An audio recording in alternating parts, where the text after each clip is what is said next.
يرجون تجارة لن تبور. Bismillahirrahmanirrahim. Kita mulai. Assalamualaikum warahmatullahi wabarakatuh. Alhamdulillahi rabbil alamin.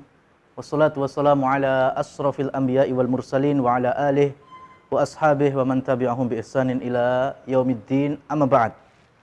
Rekan-rekan sekalian, alhamdulillah kita kembali pada kesempatan kali ini untuk sama-sama belajar, memperkuat iman, mempertajam ketakwaan, yang mana pada Jumat sore hari ini kita masuk ke jadwal kita, yaitu sirah atau perjalanan kehidupan para rasul maupun para sahabat, yang mana pada kesempatan kali ini kita lebih fokuskan dengan tema huwaq atas nama para sahabat, ya.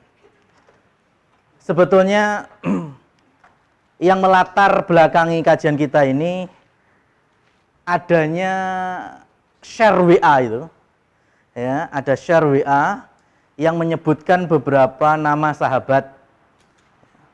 Salah satunya ada Salman Al-Farisi, ada Zaid bin Haritha, ada Sa'ad bin Abi Waqqas, ada Ali bin Abi Thalib, kemudian ada Ja'far bin Abi Thalib, ya, ada dua sepupu Nabi. Kemudian ya kurang lebih ada 13 sahabat yang di share WA group itu, salah satunya saya juga dapat, itu mengatasnamakan mereka berada di Indonesia, sempat berdakwah di Indonesia, dan kita patut bangga. Ya tentu kita bangga kalau itu beneran. Ya, kalau itu beneran kan kita patut bangga, enggak? Ya enggak Mas Rifki? Karena belum barangkali simbahnya Mas Rifki kan jadi salah satu tabi'in. Ya. Kan murid sahabat itu kan tabi'in. Dan Rasulullah SAW bersabda, khairul qurun qarni, sebaik-baik zaman, masa adalah masaku, yaitu masa kenabian dan para sahabat muridnya. Tsummal ladzina yalunahum, kemudian masa berikutnya, masa sahabat punya murid tabi'in. Tsummal ladzina yalunahum, kemudian masa berikutnya, tabi'in punya murid tabi'in.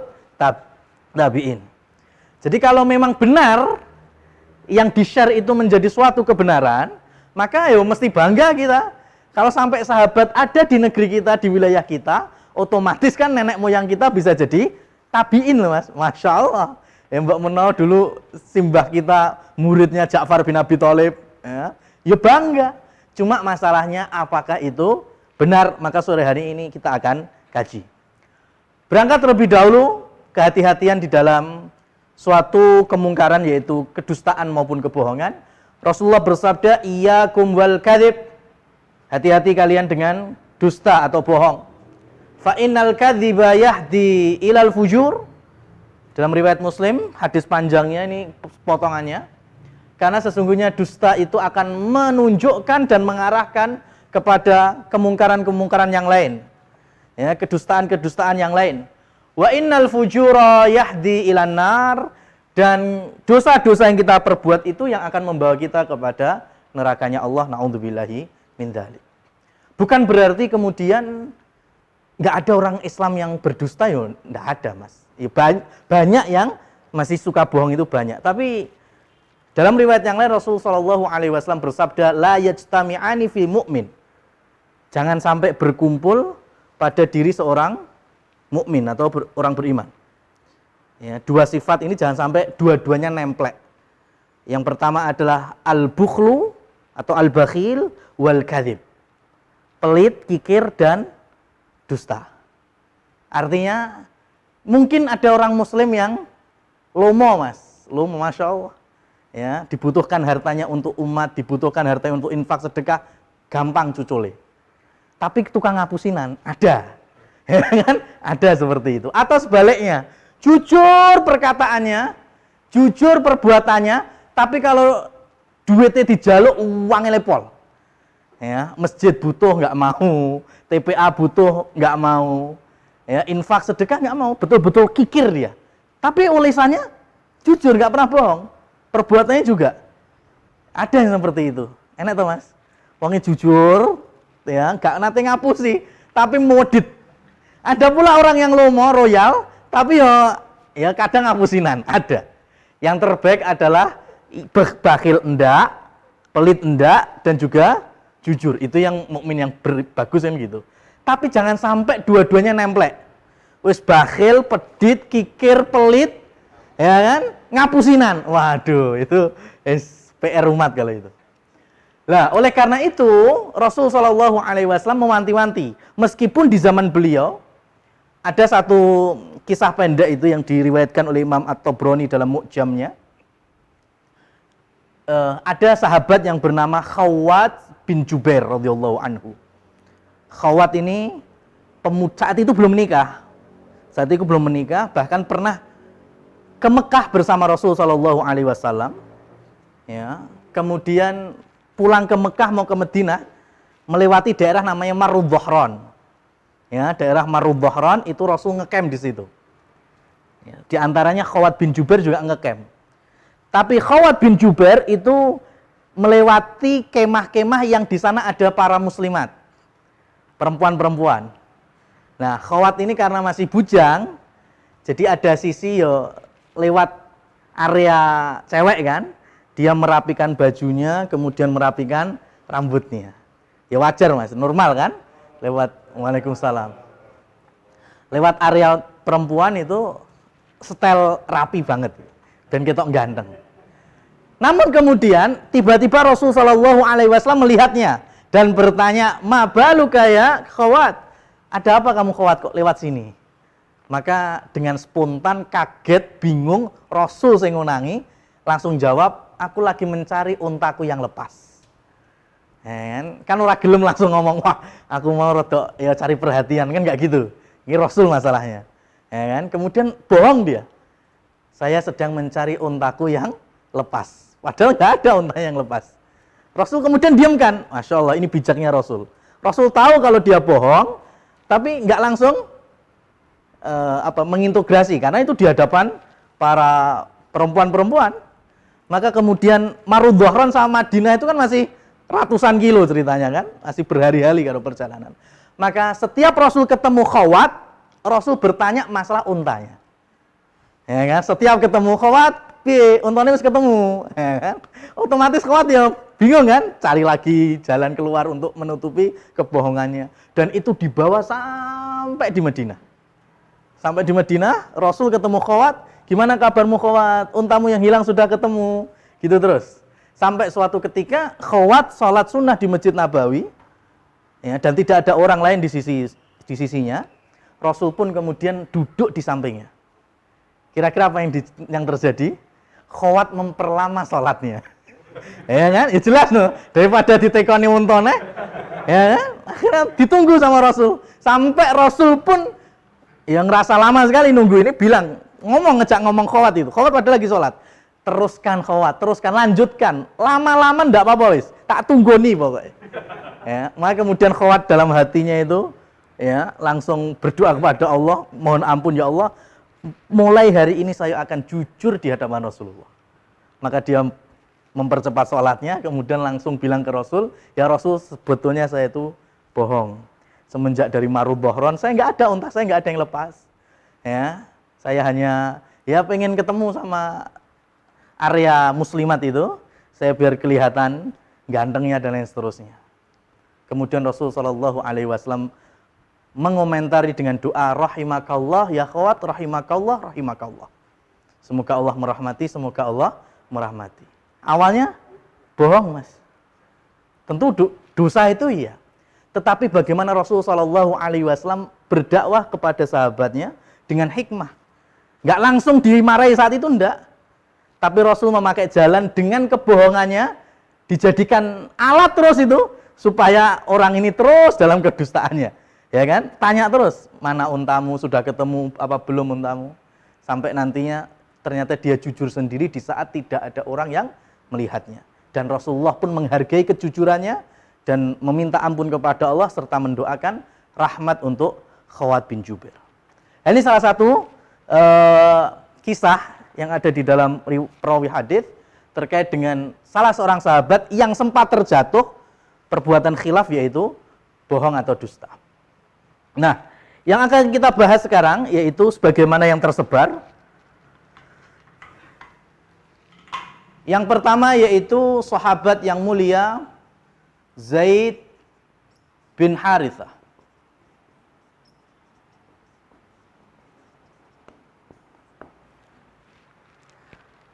Di WA yang tersebar itu, Zaid bin Harithah menginjakkan kakinya di Lamuri, Aceh, pada tahun 35 Hijriah, pada kekhilafahan Utsman bin Affan.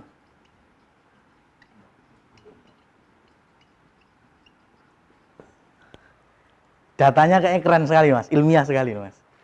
Zaid bin Harithah, beliau menginjakkan kaki di Lamuri, daerah Aceh, kerajaan Lamuri, ya.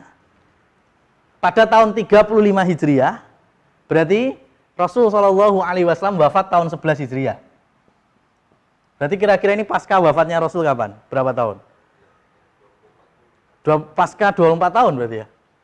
Pasca wafatnya Rasul 24 tahun kemudian. Pada masa kekhilafan Utsman bin Affan. Ini orang ngayalnya tingkat tinggi, Mas. Seakan-akan saya ngerti ceritanya kok dek etok gitu loh. Ya. Zaid bin Harithah itu pada tahun 8 Hijriah. Ya, 8 Hijriah. Ya, bayangkan, ini 35, ini 8 Hijriah. Rasul SAW jadikan pimpinan perang Mu'tah atau sekarang di wilayah Yordania. Ya. Jadi tahun ke-8 Hijriah, Rasul kumpulkan 3.000 kaum muslimin.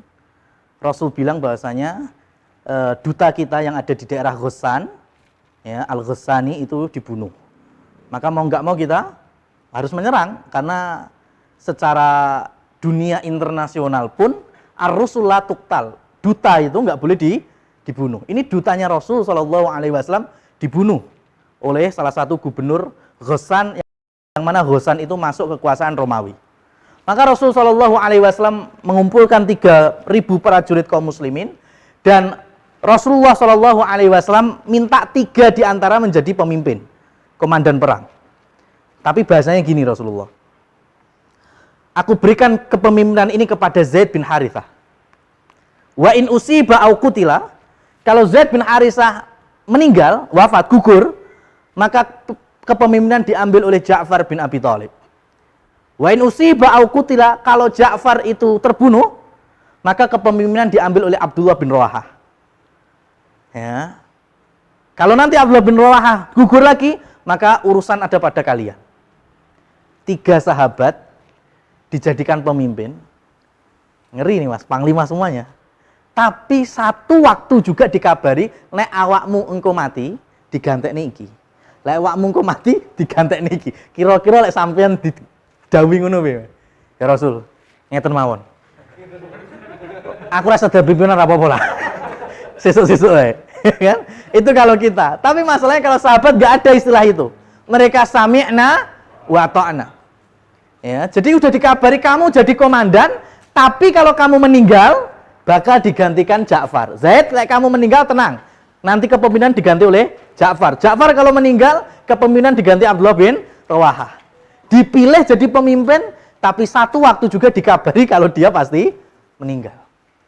Ya, maka kalau kita lihat di Yordan itu, makamnya Abdullah bin Rawahah itu ada prasastinya itu, Mas. Pintu gerbangnya itu ada prasastinya, syairnya Abdullah bin Rawahah. Ketika dia, karena ahli syair, Abdullah bin Rawahah itu termasuk penyair di zaman Nabi SAW. Nah, ringkasnya gini.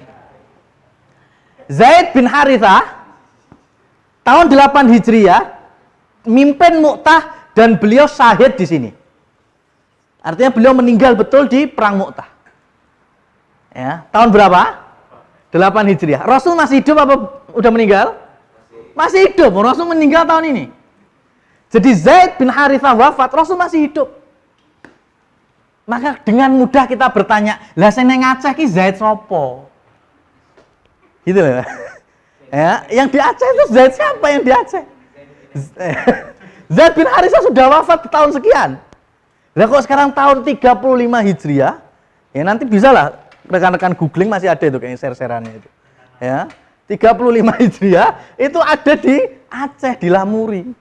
Ya, emang korenya Zaid po. Ya kan enggak juga. Artinya ya kita diminta untuk apa namanya? Melek lah. Ketika mengomentari hal semacam ini seakan-akan terdata, seakan-akan ilmiah, pada hakikatnya jauh dari kesaksian-kesaksian para sahabat dan juga para ulama yang masih ada di abad-abad pertama Hijriah. Ini yang pertama. Yang kedua, ada yang masih di Aceh ya, Salman Al-Farisi. Ya, Salman Al-Farisi. Itu di tahun 626 Masehi, itu ada di daerah Perlak, Aceh.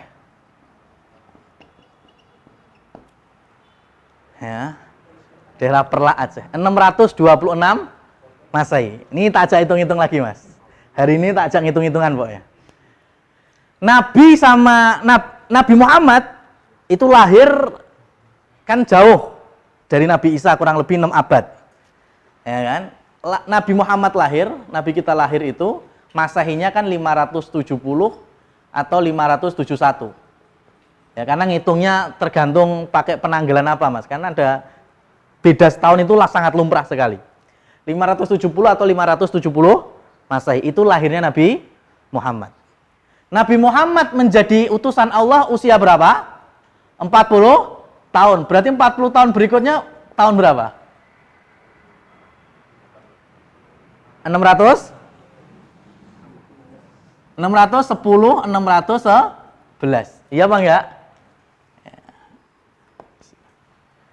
Berarti ini awal mula Rasul dakwah. Rasul dakwah di Mekah 13 tahun. Berarti berapa totalnya? 623, 624. Ini kan 13 tahun di Mekah. Kemudian Rasul hijrah. Ya, hijrah di Madinah berarti 624, 625. 625, 626. Ya. Salman Al-Farisi masuk Islam di tahun ini. Dan Salman Al-Farisi itu masuk Islam dalam kondisi dia itu budak. Salman Al-Farisi itu budak. Budak itu berarti dia nggak punya kekuatan. Makanya Salman pada tahun ini kan ada peristiwa perang Badar. Setahun kemudian perang Uhud. Nggak ikut dia, nggak ada cerita Salman Al-Farisi. Kenapa? Karena dia budak. Kalau tuannya nggak ngizinkan, nggak mungkin dia bisa ngapa-ngapain. Ya, maka kemudian tahun berikutnya, dari sekitar 626, 627, itu baru Salman Al-Farisi memerdekakan dirinya. Baru merdeka dia. Berarti kan ini tahun ke-4 Hijriah. Iya apa enggak? Maka nanti tahun 5 Hijriah ada peristiwa perang Khandaq. Perang Parit itu. Makanya usulnya yang diterima oleh Nabi, usulnya Salman Al-Farisi, kunna fil fars. Ya, kita dulu di Persia ya Rasul, kalau perang kita gali parit. Dan Rasul setuju ya. Kenapa? Karena Salman sudah merdeka. Artinya suaranya bisa didengar, bukan budak lagi. Dan ternyata gemilang itu idenya. Maka Rasul dengar idenya Salman Al-Farisi. Di tahun kapan? Tahun ini. 626, 627. Maka kita tanyakan balik, lah terus neng Aceh, neng Perlak ki Salman sopo? Kalau beliau sekarang lagi ngurusi perang Khandaq. Gitu aja. Ya, kan nggak mungkin kalau datang sebelum tahun ini Salman budak. Budak itu keluar dari rumah majikannya belum tentu bisa kok. Ya, keluar dari kampung majikannya belum tentu bisa, apalagi sampai dari Madinah ke Perlak loh Mas, Aceh. Ya, maka banyak nggak nyambungnya. Terus belum selesai ini. Yang ketiga, ini lebih keren lagi, yaitu Ali bin Abu Thalib. Masya Allah nih, sepupu Nabi, mantu Nabi. Ya. Di tahun yang tidak jauh, 624, 625, itu di Cirebon dan Garut. Masya Allah. Ya, nanti silahkan googling. Oh, sekarang googling nggak apa-apa, Pak. Silakan. Ya, Pak, enggak? Ya kan? No, bener loh. Ada loh, itu di-share di mana-mana. Ya. 624, 625. Ya, gula ini opo Pak internet, Mas.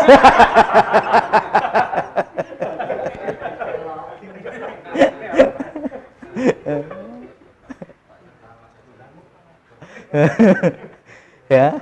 Lihat Ali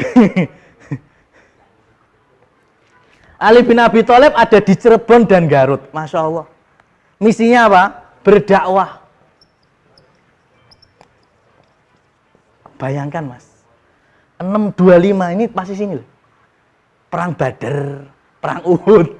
Lah kok iso ning Cirebon lho sing ngewangi Rasul sapa terus? Makanya tadi Masya Allah. 625 ini ada perang Badar, perang Uhud.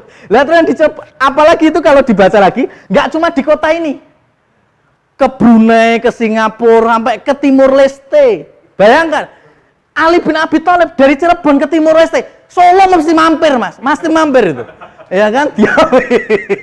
Ya kan, mampir lah setidaknya neng warung di lah. Ya, makanya kalau sampai Ali mampir ke Solo, Boyolali dan sekitarnya, yuk kita bangga, Mas. Ya, tapi sekali lagi dilihat dirunut dari sejarahnya udah jauh. Ya. Karena tahunnya tadi kita udah sepakati kan di sini ketemu. Berarti ini kan usia-usia perang Badar, perang Uhud. Ali jelas terjun langsung. Dan kira-kira orang itu kalau berdakwah cukup setahun 2 tahun? Nggak cukup, minim 10 tahun. Anggap ya, 10 tahun. Biasanya orang berdakwah kan 10 tahun. Sekarang kalau 10 tahun anggap sampai 10 hijrah atau 11 hijriah. Di tanah Cirebon, Garut, di tanah Jawa loh, Mas. Bayangkan itu. Lah terus yang menggotong Rasul ketika sakit itu, beliau itu kalau dari kamarnya mau ngimami itu kan di apa istilahnya? Dibopong itu, ditandu itu. Siapa yang nandu? Ali bin Abi Thalib. Bahkan di hari wafatnya Rasul, yang ngurusi jenazahnya sampai turun ke liang lahat nguburkan siapa? Ali bin Abi Thalib. Karena masih keluarga dari Nabi. Lah terus siapa yang di Cirebon ini? Oh nggak mungkin, oh jangan, dikurangi aja. Nggak sampai 10 tahun. Mungkin cuma 8 tahun. Oke lah. Tahun ke-8 Hijriah, sebelum ada perang Mu'tah, setelah perang Mu'tah, itu ada Fathu Mekah. Penaklukan kota Mekah. Dan Rasul membuat batalion-batalion. Di antara ketua batalionnya Ali bin Abi Thalib.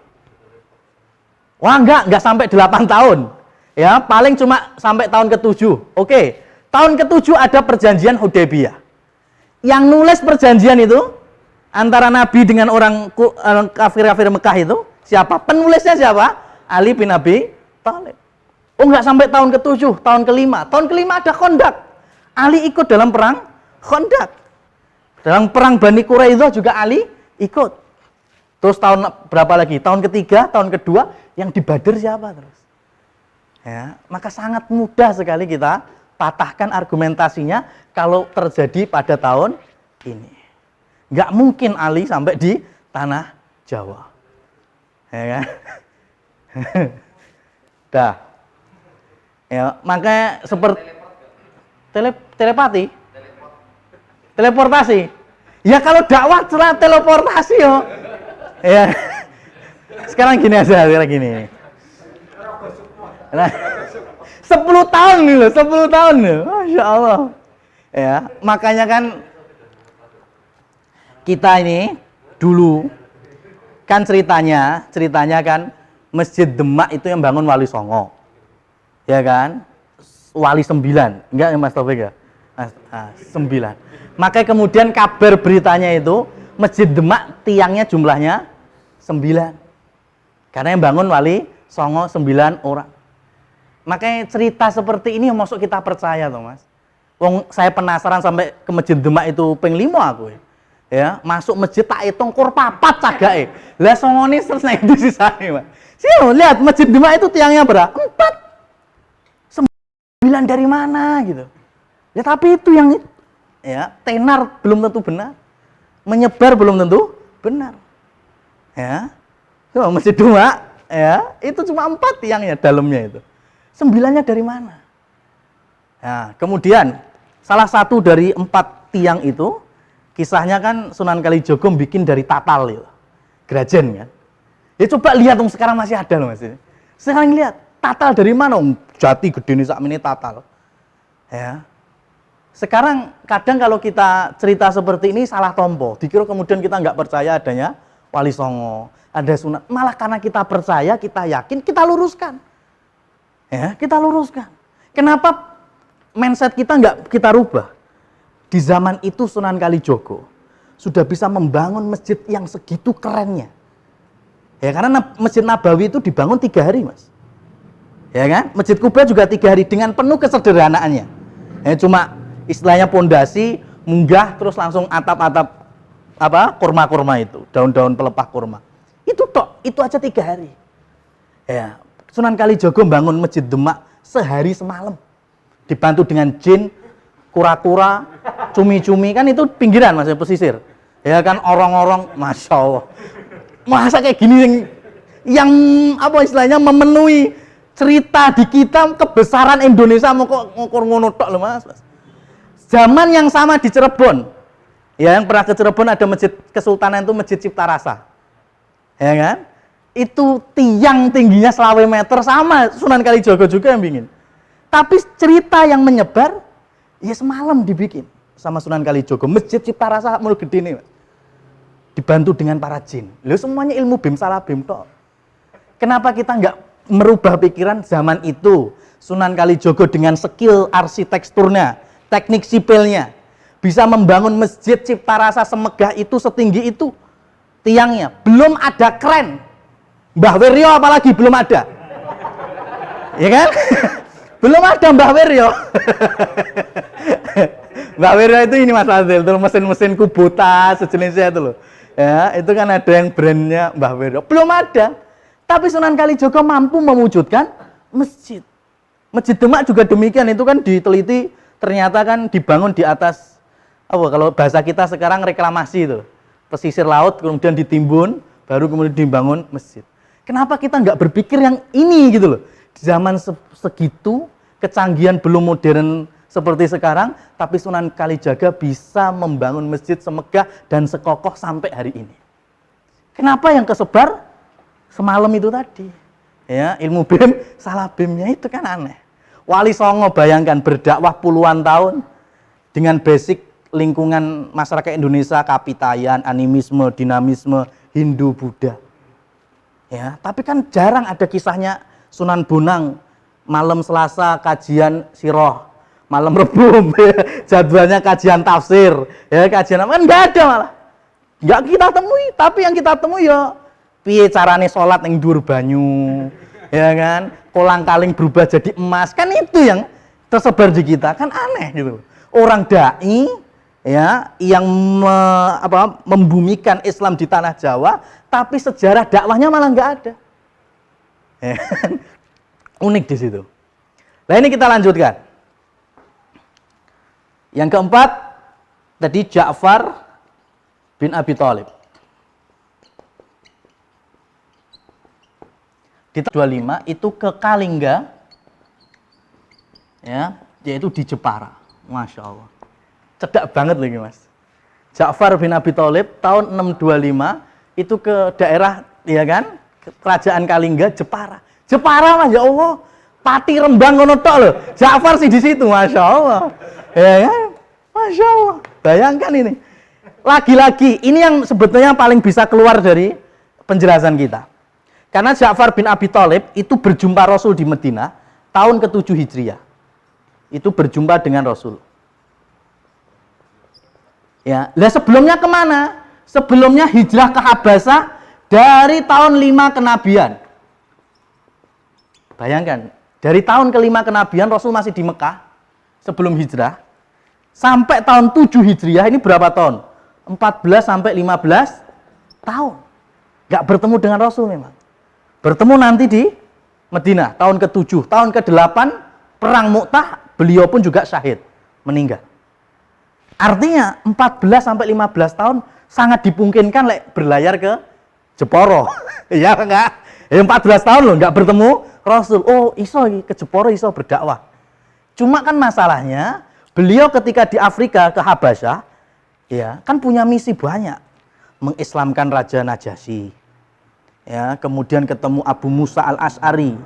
Ya, di tahun-tahun ini ketemu Abu Musa al-Asy'ari, ketemu Amr bin As, kemudian Amr bin As juga masuk Islam di tangan Ja'far.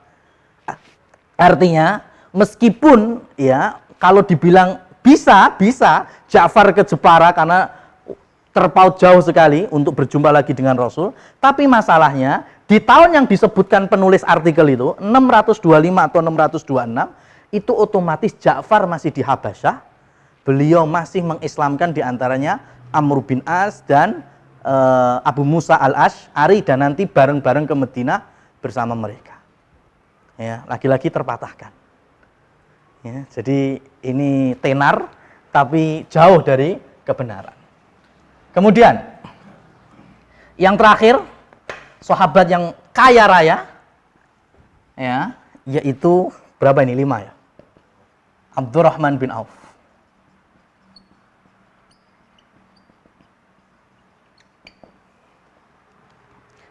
Bicara Abdurrahman bin Auf kalau enggak bicara harta kurang, karena memang sahabat yang super kaya, Mas. Ya, ini kisahnya yang menyertai kita adalah Abdurrahman bin Auf itu ketika 700 ba'ir, kafilah dagangnya yang dibawa oleh ba'ir itu kan unta ya. 700 unta membawa perdagangan. Berarti hitungannya berapa itu? Untane dhewe piro lek jumlahe 700. Ya, belum perdagangan yang dibawa dipinggul oleh unta-unta itu. Masuk Madinah. Ketemu dengan Ummu Salamah, istri Rasul sallallahu alaihi wasallam. Ini sepeninggal Nabi kita Muhammad sallallahu alaihi wasallam. Abdurrahman bin Auf bilang ke Ummu Salamah, karena Ummu Salamah adalah ummul mukminin, ibu kita semuanya. Jadi curhat, "Ya Ummah," sambil nangis. Ya, "saya takut betapa kayanya saya." Ya kan? Nangis karena terlalu kaya, itu Abdurrahman bin Auf. Kita kan nangis karena nanti duit nangis. Ya kan? Abdurrahman bin Auf saking sugih nangis. Ya, kemudian ya itu tadi karena ada 700 ya kavaleri dagangnya. Maka ada hadis palsu yang menyebutkan besok Abdurrahman bin Auf masuk surga itu sambil kakinya pincang, Mas. Karena kaboten bondo. Ini palsu banget ini. Ya, ini palsu banget. Enggak seperti itu. Abdurrahman bin Auf termasuk 10 sahabat yang dijamin masuk surga. Masa masuk surga yang ngesot itu kan enggak mungkin banget. Orang di dunia sudah dikabari masuk surga, mau masuk surga kok ngesot. Ya. Maka kita akan ambil pelajaran huak yang berikutnya, yaitu Abdurrahman bin Auf ketika perang Tabuk, itu kan sahabat di musim panas, waktunya panen kurma. Ceritanya gini, ceritanya didengar aja, ceritanya gitu. Ada panen kurma, harusnya waktunya ngawini dan waktunya manen, karena kurma itu kalau nggak dikawinkan kan nggak bakal bisa panen. Nah itu kemudian Rasul meminta mereka berangkat ke Tabuk, sehingga pulang-pulang kurma mereka pada busuk. Ini ceritanya gitu aja. Lah, Abdurrahman bin Auf itu kan saking kayanya, dia tuh punya cita-cita pengen miskin. Ya, pengen miskin. Gimana caranya duit saya habis? Maka kemudian Abdurrahman bin Auf bilang ke sahabat-sahabat yang punya kebun kurma itu, sudah tak beli aja. Ya, kurma-kurma kalian yang busuk saya beli. Otomatis kan nuku barang sing bosok, nggak ada gunanya kan? Nah, dibeli itu semuanya, sehingga uangnya Abdurrahman bin Auf membeli semua kurma-kurma busuk yang dimiliki orang-orang Madinah. Nah, berikutnya ada Raja Persia, anaknya sakit. Kata tabibnya Persia, ini obatnya cuma satu, mengkonsumsi kurma busuk. Mengkonsumsi kurma busuk. Akhirnya diketahui yang punya kurma busuk hanya Abdurrahman bin Auf. Mau nggak mau kemudian Raja Persia pengen Abdurrahman bin Auf menjual kurma busuknya. Ya, akhirnya Raja Persia membeli dengan harga 10 kali lipat. Intinya Abdurrahman bin Auf gagal kere tambah sugih, gitu malah. Maka ini jelas palsu banget nih, cerita apa ini? Sahabat, ya kan? Ya, nggak mau kaya, pengen melarat, kemudian membeli kurma busuk dengan sahabat yang lain, kemudian ternyata Allah takdirkan nggak jadi miskin, tapi tambah kaya. Ini jelas palsu. Masa Abdurrahman bin Auf itu kaya raya itu Persia sudah habis.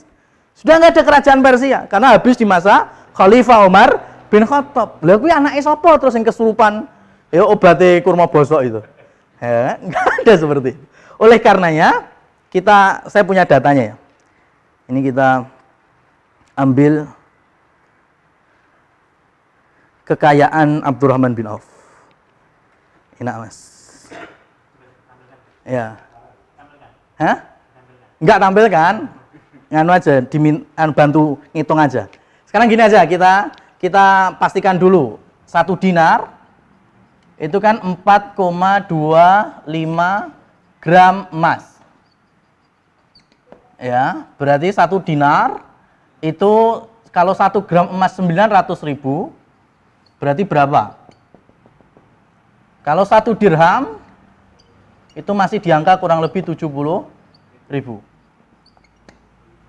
Nah, yang 1 dinar berapa rupiahnya hari ini? 3,8. Tapi dinar bukan 24 karat. Hah? Kalau zaman Nabi kan gitu modelnya. Ya, tetap 24 karat zaman Nabi. Kita ngitungnya yang sesuai di zaman Nabi dulu. Bukan seperti kayak dinar Kuwait sekarang atau dinar mana, enggak seperti itu. Nah, kita hitung-hitungan dulu.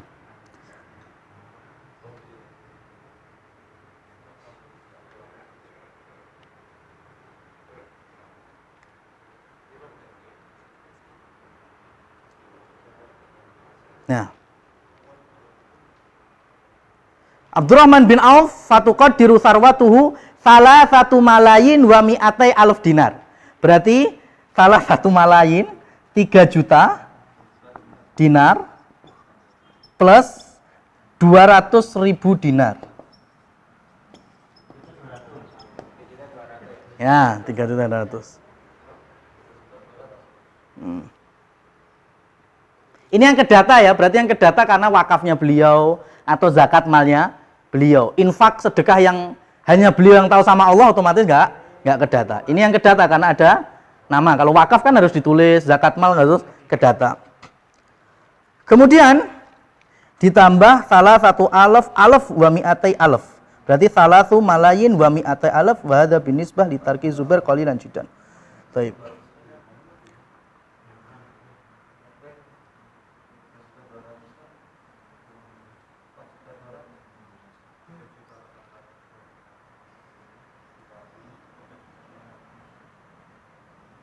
Kemudian punya tanah yang senilai 40.000 dinar.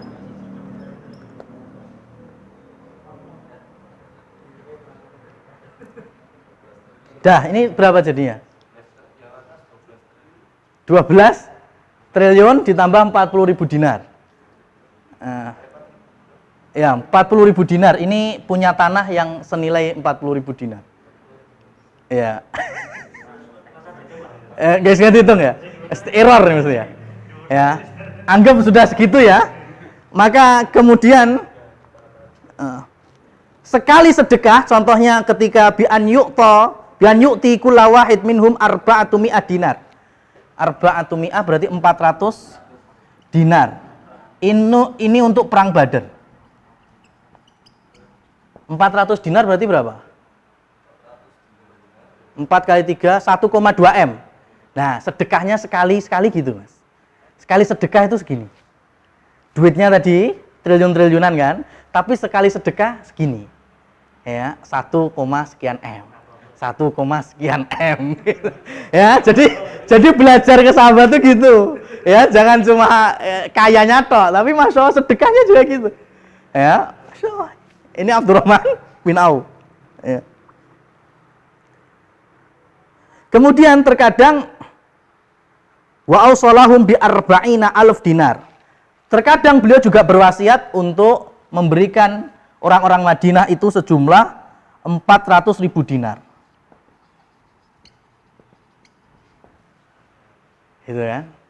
Jadi itu sedekahnya gitu, Mas. Duitnya tadi hitungannya triliunan, tapi sedekahnya juga gini. Ini yang data ya, yang data. Maka kemudian ya karena beliau adalah seorang pedagang ulung, makanya kita juga sebutkan salah satu sirrun najah. Ya, sirrun najah Abdurrahman bin Auf. Jadi kunci suksesnya Abdurrahman bin Auf.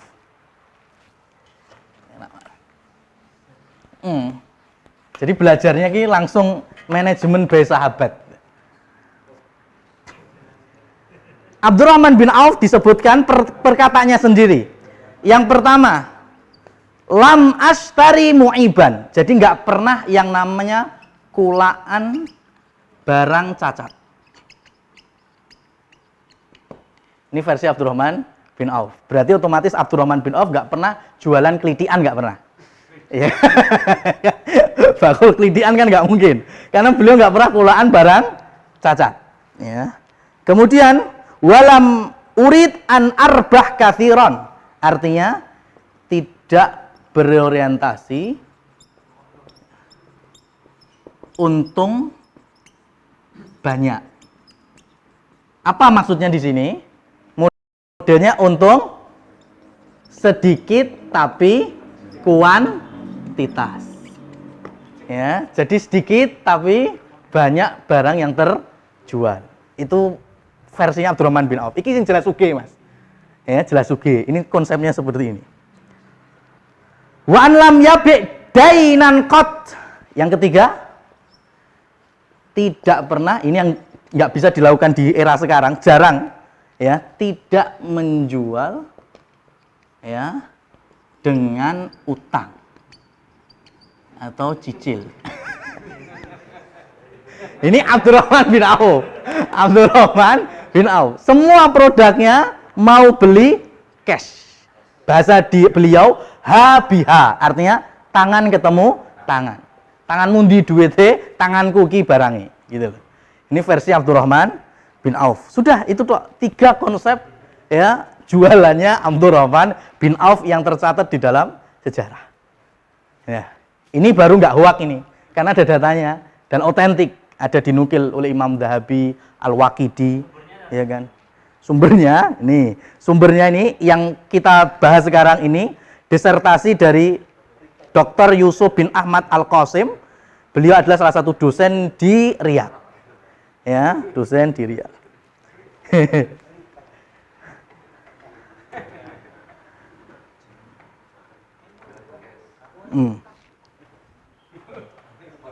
Gimana?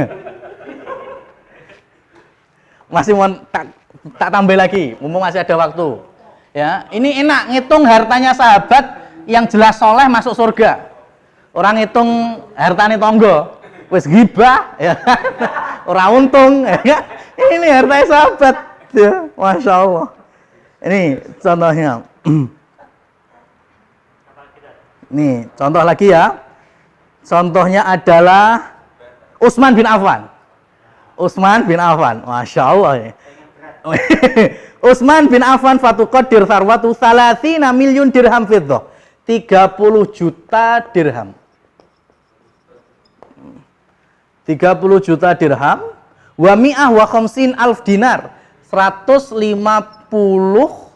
mi'ah wa khamsin alf. 150 ribu dinar. Kemudian tambah mi'atai alfi dinar, 200 ribu dinar. Ini yang betul-betul duit, bukan aset.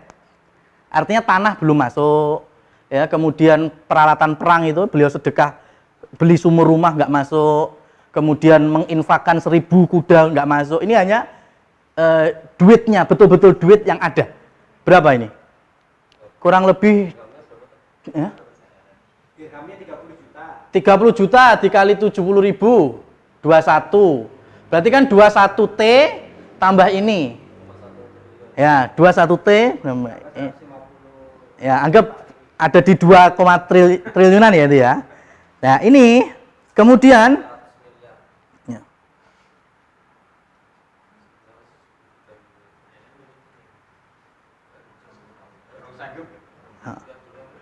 Nah, suatu ketika idzofatan ila shadaqatihi ya. Jadi pernah suatu kali bersedekah nilainya langsung mi'atai alfi dinar. Pernah suatu ketika beliau itu bersedekah nilainya langsung 200.000 dinar.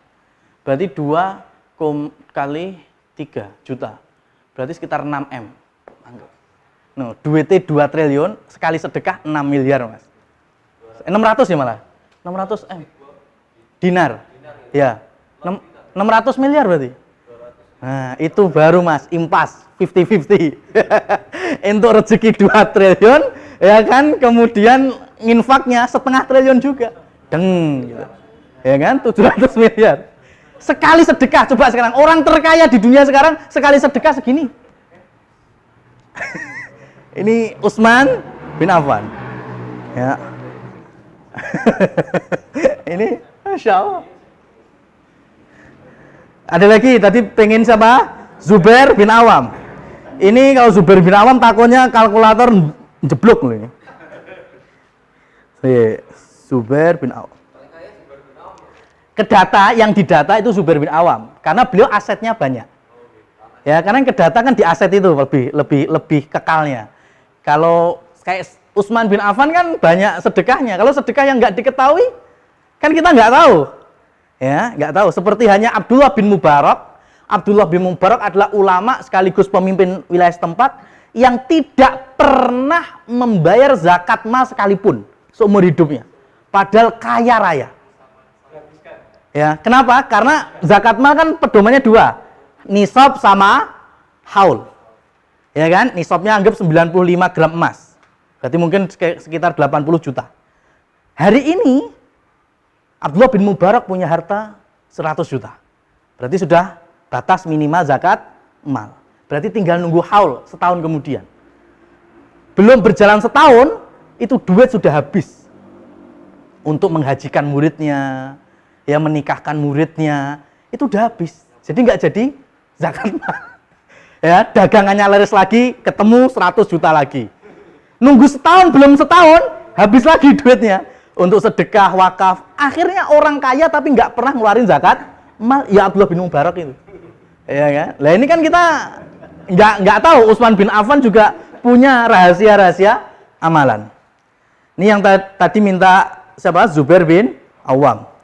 Zubair bin Awam itu khamsin itu 50.000 ya miliunan, khamsin miliunan.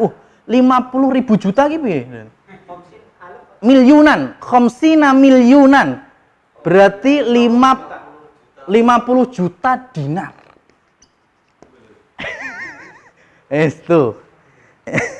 Wa mi'atai alf dinar, berarti dan 200.000 dinar. Haitsu jaa fi Sahih Bukhari, ini ada riwayat ini ada dalam Sahih Bukhari. Loh, 100. Nah, itu ya trimo klebu lagi ya wis lak kluthuk lah Mas. Ya lah.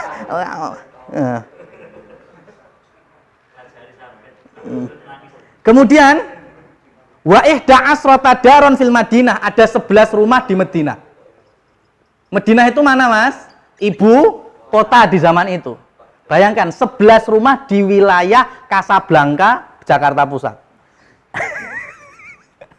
Segitu aja ngitungnya kan gitu. 11 rumah di Madinah.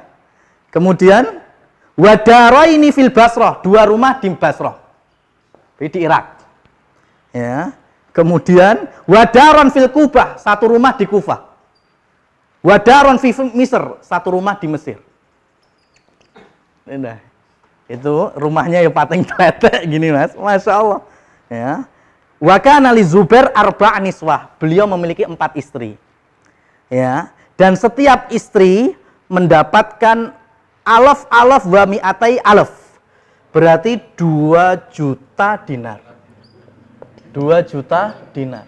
Nah, ini coba dihitung Mas berapa? Ini warisannya Zubair untuk tiap istrinya. 2 juta dinar.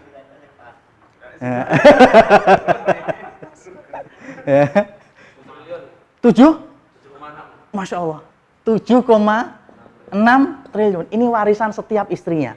Kalau punya 4 istri berarti 2 juta, 2 juta, 2 juta.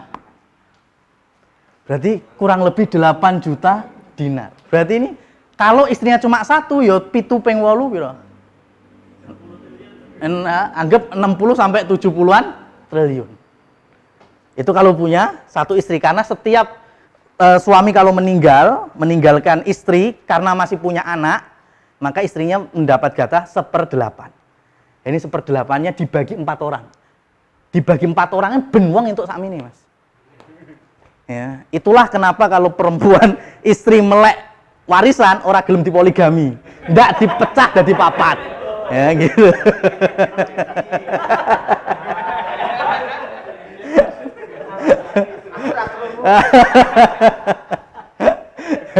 Jadi seperti ini, bayangkan.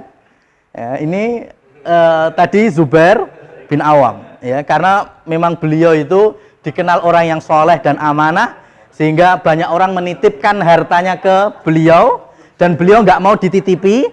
Beliau memakai akad utang piutang. Kalau saya dititipi nggak mau, ya, ndak tiwas aku malah keseleh ngurusi ngaman ke duit sampean. Mending pakai akad utang piutang. Artinya saya boleh menggunakan duit yang sedang kalian sampaikan ke saya. Kemudian jadilah seperti yang kita lihat di papan tulis ini. Ya, jadi demikian yang bisa kita sampaikan, ya, bahwa sahabat memang mereka tetap perorangan, kalau salah tetap ada salahnya karena manusia, tapi terlepas dari itu mereka adalah orang-orang yang Allah Subhanahu wa taala kekalkan dengan kuntum khaira ummatin ukhrijat linnas. Kalian adalah sebaik-baik manusia, ya, yang Allah keluarkan bagi manusia yang lain. Percontohan, ya, role modelnya adalah para sahabat. Jadi inilah yang bisa kami sampaikan dan meluruskan kekeliruan yang ada di beberapa sosmed yang menyebar di akhir-akhir hari ini. Wallahu a'lam bishawab. Semoga bermanfaat. Aku lu qouli hadza. Kita tutup dulu, kalau nanti ada pertanyaan silahkan. Subhanakallahumma bihamdik asyhadu alla ilaha illa anta astaghfiruka wa atubu ilaik. Wassalamualaikum warahmatullahi wabarakatuh. Oh, monggo. Luar ini loh, tapi tidak apa-apa. Ya, monggo. Kalau saya bisa jawab, Ini urusan dengan kerja saya masalahnya. oh gitu. Ada yang mau akikoh, itu kalau penyembelihannya apa harus hari yang ke-7 juga? Karena kan kadang untuk makan siang itu kan nggak bisa sampai ke sana nanti. Ya. Penyembelihannya apa harus hari ke-7? Apa hari ke-6 boleh gitu? Ya, betul. Terkait dengan penyembelihan binatang kurban untuk akikoh, ya, itu pertama adalah ngitungnya pakai kalender Komariah atau Hijriyah. Itu pertama. Sehingga gini, kalau anak lahir ini sebentar, ini pakai Masehinya dulu ya. Ini tanggal berapa, Mas? 15 Oktober. 15 Oktober lahir jam 19. Ya kan? Ini hari Jumat kan ini? Hari Jumat lahir. Ini kalau hitungan Syamsiah, hitungan ini 15 Oktober ini, ya, belum pindah hari atau sudah pindah hari? Belum. Ya, tapi kalau pakai hitungan Hijriyah, umpamanya tanggal 6 Rabiul Awal jam 19 WIB, itu berarti sudah bukan 6 Rabiul Awal lagi, tapi 7 Rabiul Awal. Iya apa enggak? Ya, sudah.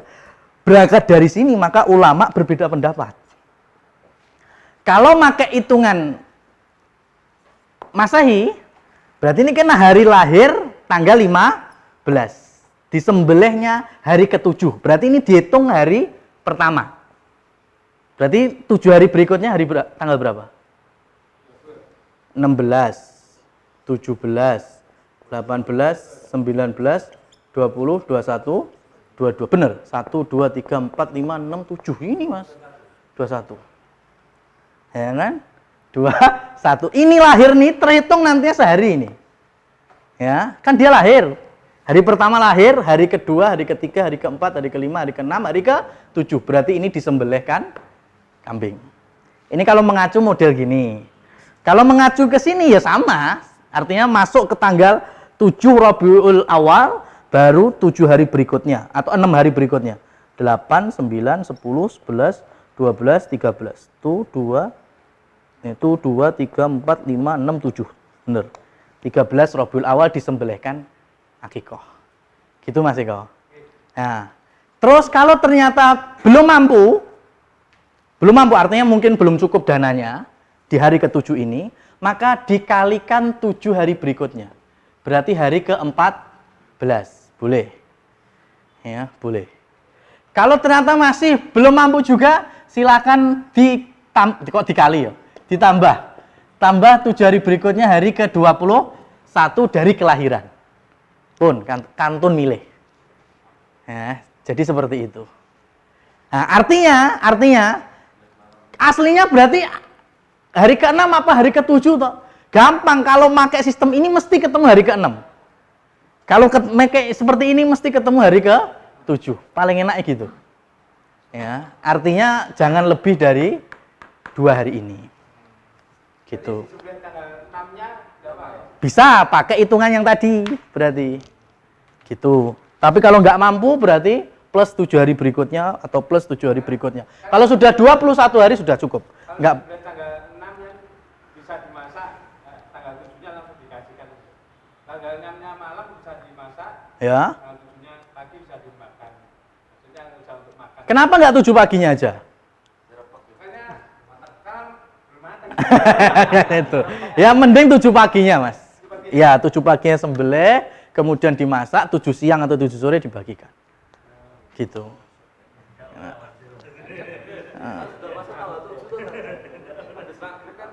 Lah makanya kalau ngitung pakai yang ini nggak apa-apa, silahkan. Tapi kan hari ke-7 tetap kan nantinya.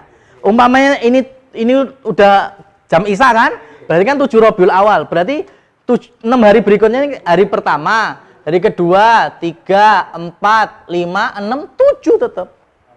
Ya, tanggal 13 Rabiul Awalnya silahkan disembelih. Monggo. Masya Allah. Akikoh itu hukumnya sunnah muakkadah. Ya, nggak wajib, nggak sampai wajib. Ya, artinya sunnah muakkadah itu ditekankan, Mas. Kalau memang ada untuk mengakikoh silahkan. Dan tanggung jawab akikoh siapa? Ayah atau wali dari si bayi. Ya, contohnya gini, Mas Fadil. Dulu Mas Fadil belum diakikohi kecilnya. Mohon maaf ya, ini sebagai contoh. Mungkin orang tua belum mampu. Kemudian Mas Fadil sekarang sudah bisa cari duit sendiri. Kalau cuma 2 ekor kambing gampang. Kemudian mau mengakikoi diri sendiri, itu nggak perlu. Ya, nggak perlu mengakikoi diri sendiri. Karena tanggungan akikoh itu ayah atau wali dari si bayi. Mungkin ayahnya nggak mampu, tapi si mbah kakunya mampu, akhirnya mbahnya yang mengakikoi boleh? Boleh, silahkan. Ya. Boleh, kalau mbahnya nggak mampu, pamannya mampu, ya silahkan, nggak apa-apa. Ya kan? Nggak apa-apa. Ya. Gimana? Maksudnya? Piye masih? Saya tambah bingung. Ya.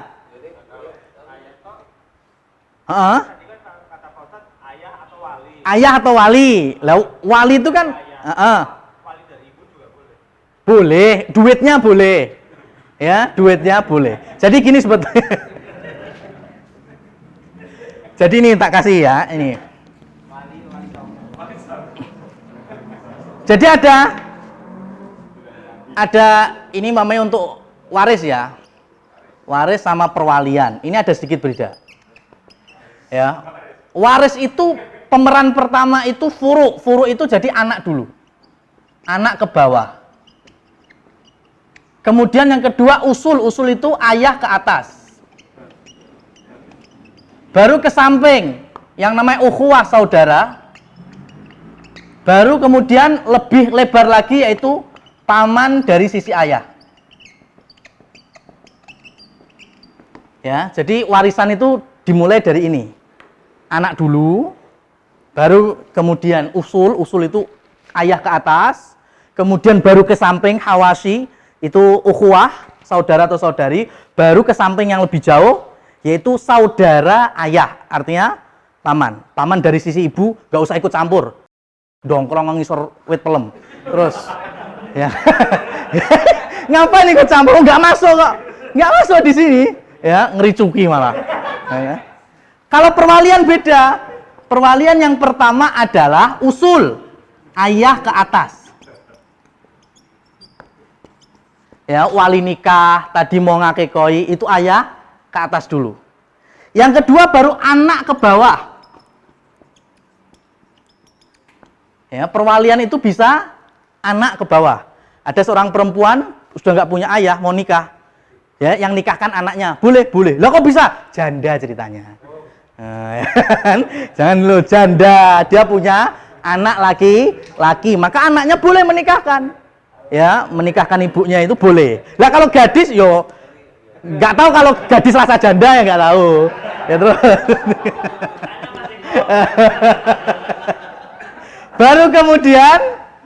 baru kemudian saudara. Ya, saudara laki-laki. Baru yang terakhir, saudara dari sisi ayah. Berarti saudara ayah, bahasa kita apa? Paman dari sisi ayah. Ini perwalian. Ya, ada perbedaan sedikit. Ya. Jadi kalau pengen cari wali ya di sini ini. Ya, kalau ini nggak ada, baru minta Pak KUA yang mewalikan. Gitu, dicari ini dulu. Ya. Jadi kalau waris itu harus misal saudara gitu harus ke ini dulu ya. Ke atas dulu baru ke saudara samping. Ya nggak mesti. Sekarang gini, kalau ada anak sini ya, ada anak laki-laki. Ya. Nggak ada anak, berarti ke atas, ayah atau ibu, ya kan? Sudah, baru nanti ke saudara kandung dulu, atau saudara seayah, atau saudara seibu. Kalau memang nggak ada ayah lo ya, nggak ada anak lo ya.